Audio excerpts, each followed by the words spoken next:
우리나라 어린이와 청소년들의 행복 지수는 OECD 22개국 가운데 꼴찌입니다. 우리나라 자살률이 2년 만에 다시 증가한 것으로 나타났습니다. 취업을 포기한 대졸자 비중이 역대 최대를 기록했습니다. 여러분이 추구하는 행복이란 어떤 건가요? 사랑하는 사람과 맛있는 음식 먹기, 또 하고 싶은 일에 도전하기 등 세상에는 행복이라고 불리는 수많은 상황이 존재합니다.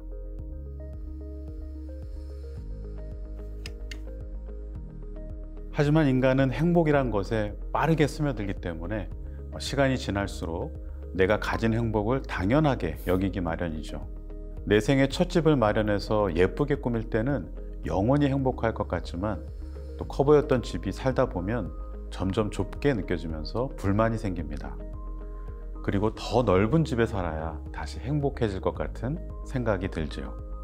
우리나라 국민의 행복 지수가 OECD 국가 중에서도 최하위권을 기록하고 있다는 사실을 알고 계셨나요?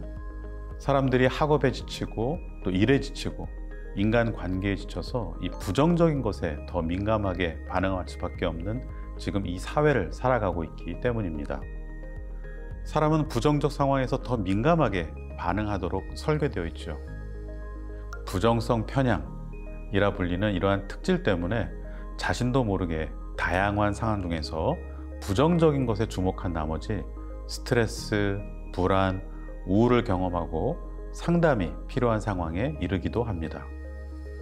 여러분은 상담의 목적이 무엇이라고 생각하시나요? 상담의 목적은 문제 해결을 위한 솔루션을 제공하는 것에서 더 나아가 내담자가 지닌 문제 해결력 그 자체를 높여주는 것입니다. 부정성 편향을 뛰어넘어서 내면에 숨겨진 잠재적인 긍정성을 발현하도록 도와주는 것이죠. 여러분은 강의를 수강하며 이 내면에 숨겨진 긍정성을 회복해서 행복을 만드는 마음의 기술을 배울 수 있을 겁니다.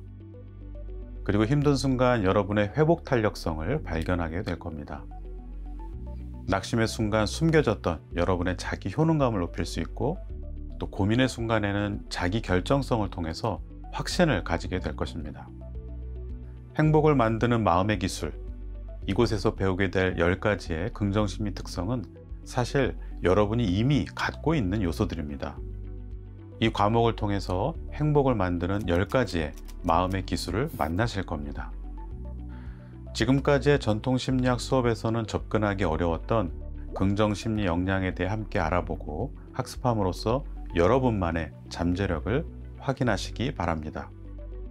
행복을 만드는 마음의 기술 K-MOOC 긍정심리 상담 강의에서 뵙겠습니다.